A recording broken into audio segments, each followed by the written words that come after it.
வணக்கம். இன்று 2024ஆம் ஆண்டு மே மாதம் 8ஆம் தேதி காலை, புதன்கிழமை காலை நாம் நம் பயில்களை தொடர்கிறோம். 217வது பக்கம் என்று நம்புகிறேன். அதில் இந்த பகுதி, ஆங்கில புத்தகத்தில் இந்த பகுதியை ஆரம்பிக்கிறோம். இது கொஞ்சம் கொஞ்சமா பிரகிருதி புருஷா பத்தி சொல்லிக்கிட்டே வந்து யாருக்கு நம்ம சரண்டர் பண்ணோம்.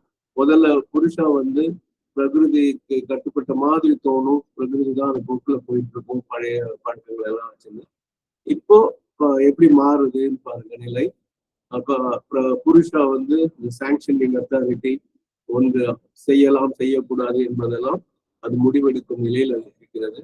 above and around him is the Shakti, the universal mother, and from her he can get all his inmost soul needs and wills, if only he has a true knowledge of her ways and true surrender to the divine will in her.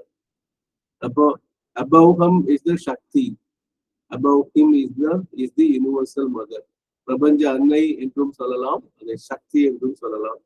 அந்த அப்போ வந்து மேலே, நமக்கு மேலே இருப்பவள் அந்த சக்தி, அந்த பிரபஞ்ச அன்னை. அரவுண்ட் ஹிம் இஸ் த சக்தி. அப்போ மேலனா இங்க மட்டும் இல்ல, நம்ம சுற்றியும் கீழேங்கிற அர்த்தமும் இருக்கு. அரவுண்ட் ஹிம்னா சுற்றிலும், நம்ம சுற்றியும் ஒரு கொக்குன்னு சொல்லுவாங்க இல்லையா, ஒரு பலூன் மாதிரி, அந்த பபுள் மாதிரி, அதுக்குள்ள நம்ம நின்றோம்னா மேல கீழே சுத்திலும் எல்லாத்துலயும். Around him is the Shakti, around him the universal mother, and from her we can get all his inmost soul needs, and he can get all his inmost soul wills. இந்த இடத்துல ஒரு கேள்வி, he wills for doing something அப்படின்னு சொல்லும்போது வினை சொல்லா இருக்கும். இங்க wills அப்படின்னு சொல்லும் போது அது பேர் சொல்லா வினை சொல்லான்னு யாராவது ஒருத்தர் சொல்லுங்க. கேள்விக்கு சீக்கிரம் பதில் சொன்னீங்கன்னா தொடர்ந்து போக சௌகரியமா இருக்கும். வேகமாக கேள்வி கேட்குதுன்னு நினைக்கிறேன் நான் பேசுற பேச்சு. சொல்லுங்க வசலாமா. இங்க நவுனா இருக்கு. ஓகே, பெயர் சொல். So he can get soul needs, he can get all the soul wills. அப்போ வந்து அவருடைய ஆன்மாவின் தேவைகள், ஆன்மாவின் சந்தர்ப்பங்கள், ஆன்மாவின் விளைவுகள் எல்லாம் அவருக்கு வந்து he can get, இந்த சாதகர் வந்து கிடைக்க முடியும் அப்படின்னு சொல்லிட்டு he has a true knowledge, if only he has a true knowledge of her ways and a true surrender to the divine will in her. இப்போ அந்த சுப்ரீம் வில்லுக்கு கிட்ட அப்படியே நெருங்கிட்டு வரும். அதெல்லாம் கவனிச்சுங்க. அதான் இப்போ வந்து சாப்டரே முடிய போகுது. ஸோ நம்ம அந்த தியரி, பிலாசபி எல்லாத்தையும் நம்ம புரிஞ்சுக்கணும். ஸோ எப்போ வந்து இப்போ உடனே நமக்கு அன்னையின் சக்தியின் எல்லா தேவைகள், நம்மளோட ஆன்ம தேவைகள் எல்லாம் நம்மளால் கிடைக்கும் அந்த பிரபஞ்ச அன்னையின் மூலமா, அந்த சக்தி மூலமா கிடைக்கும் என்று சொல்லும் பொழுது, ஆனால் இங்க என்ன வருது, if only he has a true knowledge, அது உண்மையான மெய் அறிவு இருந்தால் மட்டுமே, மெய்ஞானம் இருந்தால் மட்டுமே அது கிடைக்கும். எதை பற்றி? true knowledge of her ways and a true surrender to the divine will in her. அப்போ அவளுடைய வழிகள் என்ன என்ற மெய் ஞானம், அந்த ஞானம் அறிவு நமக்கு இருந்தால் மட்டுமே அவளிடமிருந்து எல்லாம் கிடைக்கும். அதே போல a true surrender to the divine will in her, W capital போட்டுருக்காங்க. அப்போ அந்த அன்னையின் சங்கல்பம் நாம் அடிபணிந்தால் மட்டுமே எல்லாம் நமக்கு. அதை யோசிச்சு பாருங்க. ஏதாவது ஒரு கம்பெனில நம்ம வேலை பார்த்தோம்னா, அந்த கம்பெனிக்கு என்ன தேவையோ அதற்கேற்ற மாதிரி நம்ம செய்தால்தான் நம்ம வந்து அந்த கம்பெனில நீடித்து நிற்க முடியும். கம்பெனி ஒண்ணு பண்ணுது. இப்ப நம்ம பழைய படம் யாராவது பார்த்துருப்பீங்க. படத்தோட பேர் வந்து ஒண்ணு துணைவனா இருக்கலாம், இல்ல தெய்வமா இருக்கலாம். ஒரு தேவர் படம். அதுல வந்து கதாநாயகன் வந்து ரொம்ப முருக பக்தி உள்ளவளா இருப்பாரு. அப்ப ஏதோ வேலை இல்லாதனால ஒரு டாக்டர் கிட்ட போய் ஒரு வாட்ச்மேன் மாதிரி வேலை பண்ணுவாரு. அப்போ வந்து யாரோ நோயாளி வரும்போது டாக்டர் வர லேட் ஆகும் அப்படின்னு சொல்லும்போது இவர் என்ன சொல்ல, ஏங்க மருந்தெல்லாம் வாங்கி சாப்பிடுங்க, ஊதிய போடுங்க, உங்களுக்கு எல்லாம் சரியாகும் அப்படின்னு சொன்னா, இந்த டாக்டர் வந்து என்ன சொல்லுவார், அந்த வாட்ச்மேன் யாராவது பயன் சொல்லலாம். இந்த காட்சி எப்படி போயிருக்கும்னு சொல்லுங்க பார்ப்போம். யாராவது சொல்லலாம். மருந்தெல்லாம் அவர்கிட்ட போய் பார்க்க வேண்டாங்க, விபூதி வாயில விபூதி போட்டு, நெத்தியில விபூதி போடுங்க, வாயில விபூதி போட்டா உங்களுக்கு நோயெல்லாம் குணமாயிடும், எதுக்கு வரீங்கன்னு சொன்னா, இந்த டாக்டர் இந்த வாட்ச்மேனை என்ன பண்ணுவார்? ஒரு கதை நாயகனாகவே இருக்காங்க. சொல்லுங்க. கோவப்பட்டு விரட்டி விட்டுருவார் சார். வேலை போயிடும். அப்ப என்ன ஆகுனா, அப்போ ஒரு சாதாரண மனித நிலையிலேயே அவருடைய தொழிலுக்கு எதிரான செயல்பாட்டை ஒரு மனிதன் செய்தால் நம்ம அதை விட்டு நீக்கப்படுகிறோம் என்றால், பிரபஞ்ச அன்னையுடைய சங்கல்பத்திற்கு எதிராக நாம் இருந்தால் கண்டிப்பா நம்ம நினைச்ச காரியம் எதுவும் நடக்காது. அப்போ நம்ம என்ன பண்ணணும், இறைவனுடைய சங்கல்பத்துக்கு நம்ம சரண்டர் ஆனோமா அவனிடம் கண்டிப்பாக நடக்கும். ஸோ அதோட நம்ம ஒத்து போறதுக்கு என்னென்ன உண்டோ அதெல்லாம் செஞ்சாதான் நம்ம இந்த நீடுக்கு இருக்கோம். இல்லாட்டி நாம் ஒன்று நினைப்போம், இறைவன் நினைப்பான், ஏதோ ஒன்று நடந்து கொண்டு இதுதான் இருக்கிற சூட்சுமம். நல்லா புரிஞ்சுக்கணும். Above and around him is the Shakti, the universal mother, and from her he can get all his inmost soul needs and wills, if only he has a true knowledge of her ways and a true surrender to the divine will in her. இது ஒரு பகுதி. அடுத்தது கடைசி கட்டம் மாதிரி சொல்றாங்க.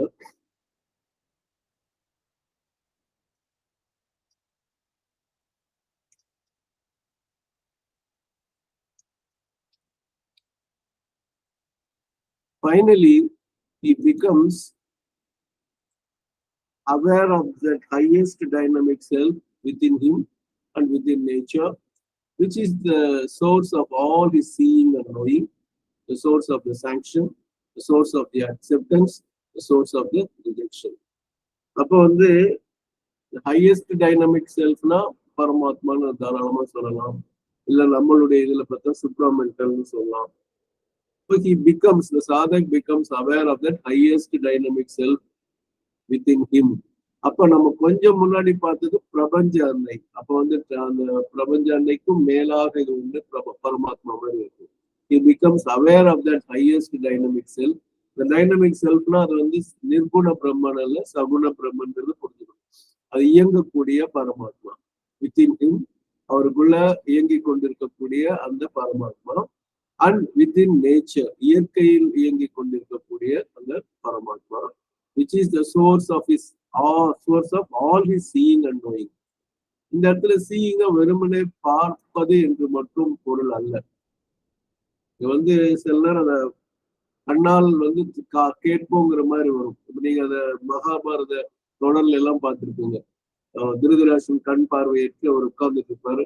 யாரோ ஒருத்தர் நடந்து வரும்போது உடனே அவர் நீ பீஷ்மாவான்னு சொல்றதோ, இல்லாட்டி பிதாமகரே வான்னு சொல்றதோ, இல்ல தர்மாவோ கிருஷ்ணாவான்னு யாரு வர்றாங்களோ அவரால் அந்த அடிகளை வைத்து அவர் அந்த காதுல வாங்கி சொல்ல முடியும். அவர் காதால் கேட்பது போல், காதால் உணர்ந்து கொள்வது போல் நாம் கண்ணால் அறிந்து கொள்கிறோம் அப்படிங்கிற பொருள் இருக்கு. ஸோ அதுல என்ன வருது அப்படின்னு கேட்டீங்கன்னா, சீயிங் அண்ட் நோயிங்.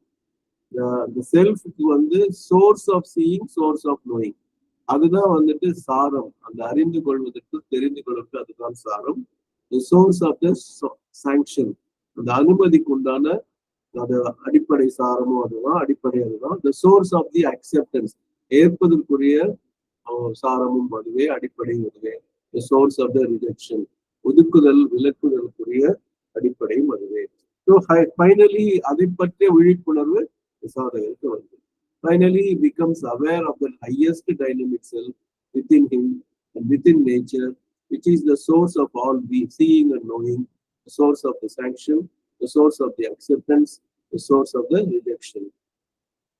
நேத்து யார் படிச்சீங்க கடைசியா? பிரியாமா படிச்சீங்களா நேத்து? சாரதா படிச்ச மாதிரி இருக்காங்க. பிரியாமா பாக்கி நீங்க படிச்சீங்க தமிழ்ல, நீங்களே பிரசன்ட் பண்ணி படிச்சீங்க.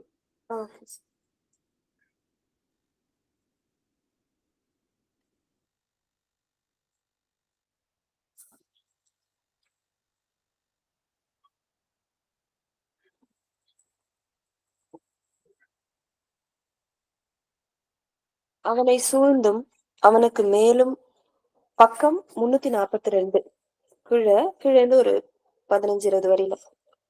அவனை சூழ்ந்தும் அவனுக்கு மேலும் பிரபஞ்சத்தின் அன்னையான மகாசக்தி இருக்கிறாள்.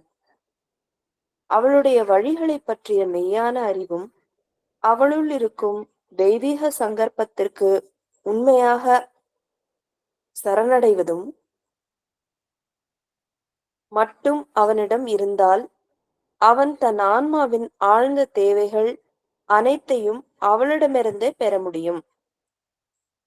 இறுதியில் அவன் தன்னுள்ளும் பிரகிருதியினுள்ளும் இருக்கும் செயலாற்றல் மிக்க மிக உயரிய பரமாத்மனை உணர்கிறான்.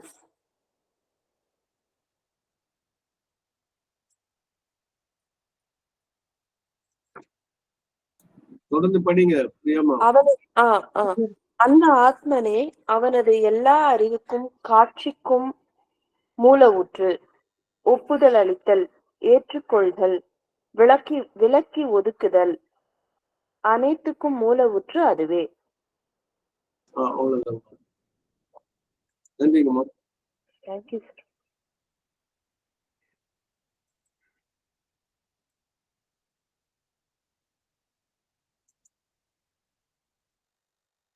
அடுத்த சென்டென்ஸ் போலாம்.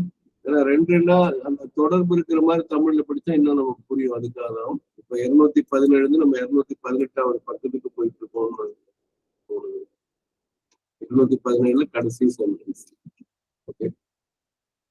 This is the Lord, the Supreme, the one and all, Ishvara Shakti, of whom the soul is a portion, a being of that being, and power of that power. அப்போ இந்த சோர்ஸ் இந்த இப்ப படிச்சோம் இல்லையா,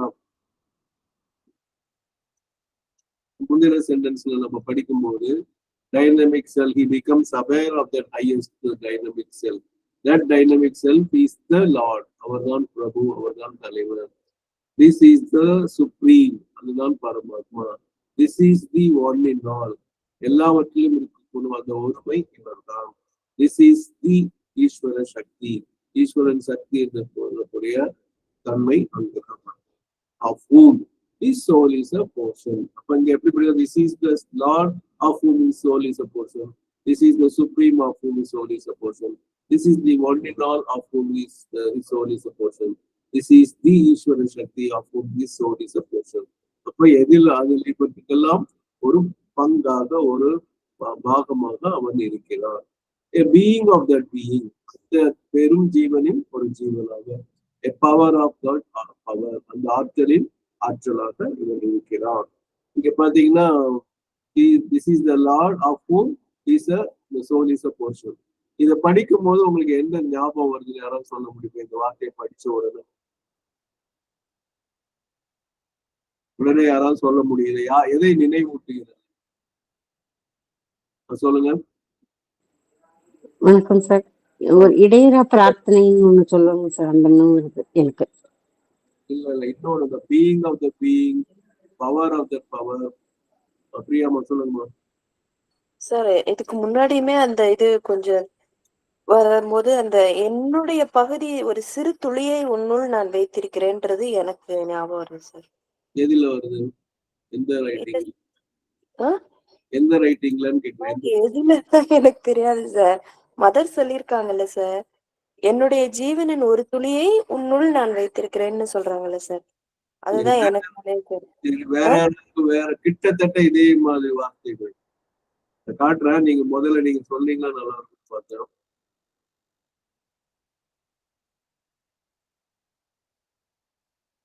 அதெல்லாம் நீங்க எல்லாம் பொருத்தம் இல்லைன்னு நான் சொல்லல. சாரதாமா சொன்னதும் சரி, நீங்க சொன்னதும் பொருத்தம் இல்லைன்னு நான் சொல்லல. ஆனா அந்த வார்த்தைகள் இருக்கு பாருங்க.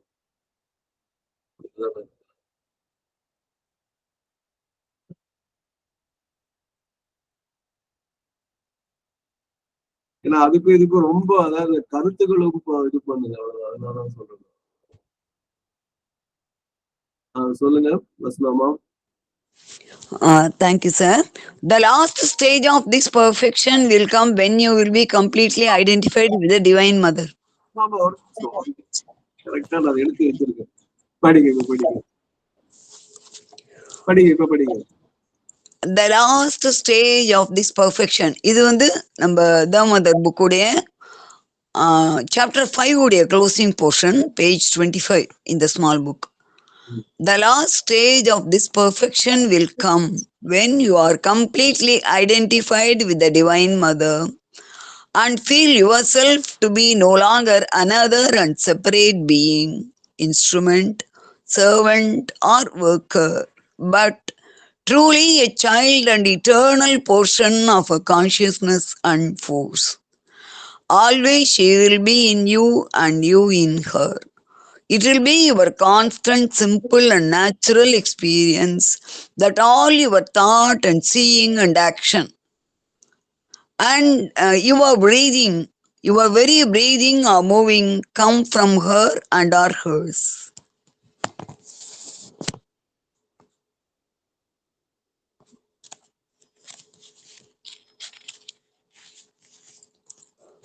You will know and see and feel what you are, that you are a person and power formed by her out of herself, put out from her for the play and yet always safe in her, being of her being, consciousness of her consciousness, force of her force, ananda of her ananda.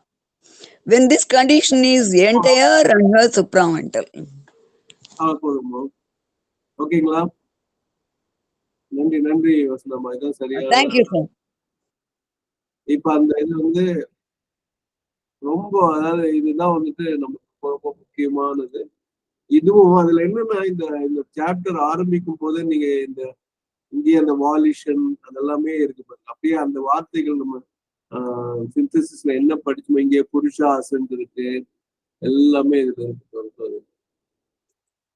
இப்ப வந்து இந்த முன்னாடி பாத்தீங்கன்னா இந்த starting of the சாப்டரே பாருங்க, அதான் அந்த வேலை செய்யறத பத்தி தான் அதுல இருக்கும். இது வந்து 5th சாப்டர் வசனமா கரெக்டா சொன்னாங்க. த மதர் புக்ல 5th chapter.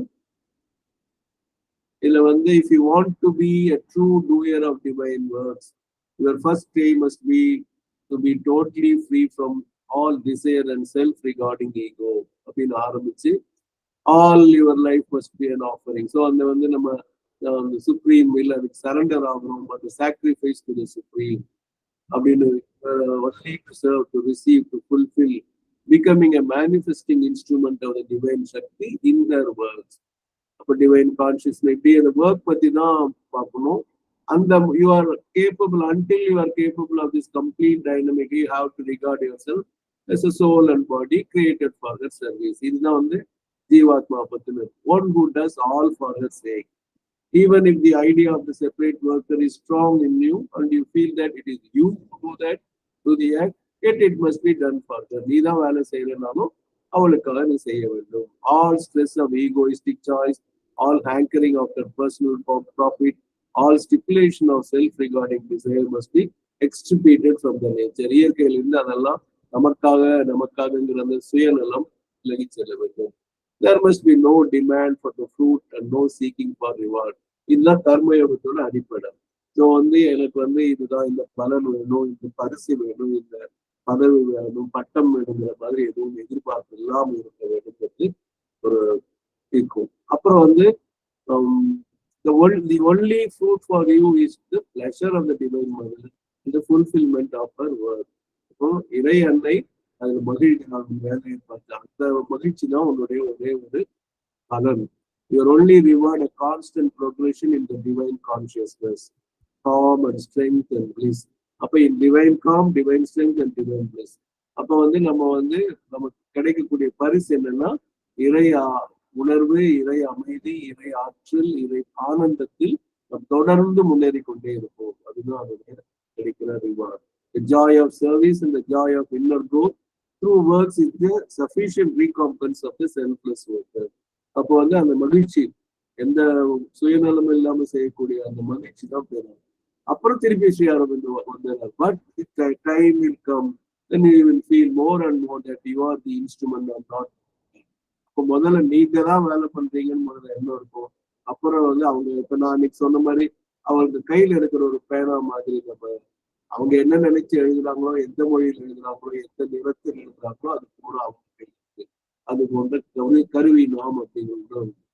For first, by the force of your devotion, your contact with the Divine Mother will become so intimate that at all times you will have only to concentrate and to put everything into her hands to have her present guidance. இந்த வார்த்தைகள்லாம் தான் மந்திர சொற்கள். அப்படியே இப்ப நம்ம என்ன பண்ணணும், பக்தி இருக்கணும், எல்லாம் மதனோட ரொம்ப இணங்கி இருக்கணும், இன்டிமேட்டா இருக்கணும். எப்ப எல்லா நேரத்திலும் என்ன பண்ணணும், ஒன்லி அவங்களுக்கு நல்லா கான்சென்ட்ரேட் பண்ணு, அவங்களுடைய கரங்களில் நம்ம எல்லாவற்றையும் செயல்படணும். அப்ப வந்து எப்படி நம்ம வழி நடத்துவாங்களோ வழிகாட்டணும். Direct command of impulse, the sure indication of the thing to be done and the way to do it and the result. எப்படி செய்ய, எந்த வேலையை செய்யணும், எது செய்யணும், அதோட முடிவு என்ன, எல்லாமே அவங்க. And afterwards he will realize that the divine Shakti not only inspires and guides but initiates and carries out your life. அது வேணும் சும்மா நம்மளை தூண்டி விடுறது வழிகாட்டுறது மட்டும் இல்ல, நம்மளுடைய துவக்கமும் அதுதான், இந்த வேலைகளை நம்மளை தாங்கி செய்ய வைப்பதும் அதுதான். All your movements are originated by him. All your powers are theirs. அப்ப எல்லா இயக்கங்களும் அவளிலிருந்து துவங்குகின்றது, எல்லா ஆற்றலும் அவளிடமிருந்து வருகின்றது. As mind, life and body are conscious and joyful instruments of her action. அப்போ நம்மளுடைய மனம், உடல், அந்த பிராணன் எல்லாமே ஒரு மகிழும் கருவிகளாக இருக்கின்றது. Her action needs of her play modes of her manifestation in the physical universe. அப்போ இந்த பிரபஞ்சத்தில் அதை தான் யூனிவர்சல் மதம் பார்த்தோம். அவளுடைய விளையாட்டுக்கு லீலைக்கு நாம் எல்லாம் துணை போகிறோம். There can be no more happy condition than this union and dependence. இந்த இணக்கத்துக்கும் இந்த சார்ந்து இருக்கிறதை தவிர பெரிய மகிழ்ச்சியான ஒன்று வேற இருக்கும். For this step carries you back beyond the borderline from the life of stress and suffering in the ignorance into the truth of your spiritual being, into its deep peace and into its intense ananda. அப்போ வந்து நம்ம இப்ப எப்படி இருக்குன்னா, life of stress, life of suffering in the ignorance, அந்த மாதிரி அறியாமையில் ஒரு அழுத்தத்திலும் ஒரு மனோ அழுத்தத்திலையும் உடல் துன்பத்திலையும் நம்ம பட்டிருக்கிறோம். ஆனால் நம்ம இதிலிருந்து விடுபட்டு நம்ம ஆன்மீகத்தின் மெய்ப்பொருள் சேர்ந்து ரொம்ப ஆழ்ந்த அமைதி, ஒரு தீவிரமான ஒரு ஆனந்தம். While this transformation is being done, it is more than ever necessary to keep yourself free from all the taint of perversions of the ego. அப்போ இந்த ஆணவத்தின் அந்த அத்தனை வக்கரங்களிலிருந்து நம்ம கரைகளிலிருந்து நம்ம விடுபட்டு, let no demand or insistence creep in to stain the purity of self-giving and the sacrifice. Sacrifice தான் இப்ப நம்ம கர்ம யோகம் படிச்சிருக்கோம். அப்ப நமக்குள்ள எதுவுமே எந்த விதமான எனக்கு இது வேணும் அது வேணும்னு சொல்லாம, இந்த தூய்மையை எதுவும் தரைபடியாம நம்ம முழுமையாக நம்ம அழிக்கணும். There must be no attachment to the work or the result. வேலையில கூட பற்று இருக்க கூடாது. பற்றில்லாமல் எப்படி வேலை செய்யறதுங்கிறப்ப நம்ம கருவியா இருக்கும்போது நம்ம இது பண்ணோம். ஏதோ ஒரு கவிதையை எழுதுனோம்னா வேற எவ்வளவு அழகான வார்த்தைகளை நான் போட்டிருக்கேன். இப்போ முன்ன ஒரு ராமாயணம் பத்தின இது எழுதும்போது நல்லா யோசிச்சு பாருங்க. தீ வைத்தான் ஒரு ரெண்டே வார்த்தை, அதுக்கு என்ன பொருள் ஞாபகம் இருக்கு? அனுமன் தீ வைத்தான். யாராவது சொல்ல முடியுமா? சொல்லுங்க சாரதாமா, நீங்க தான் போட்டிருக்கீங்களா? பிரியாமா வந்து பிரியாமா சொல்லுங்கம்மா.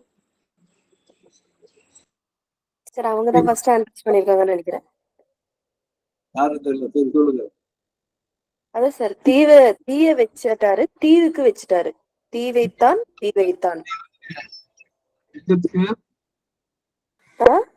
எந்த தீவு? ஏன்னா ஒரு அலாம் சட்டம் உங்க பேச்சு கேட்கல, சொல்லுங்க. இலங்கை தீவு. அப்ப அந்த தீவில் தான் தீ வைத்தான். பூர்ணிஸ்ரீமா அதை தானே சொல்ல வந்தீங்க?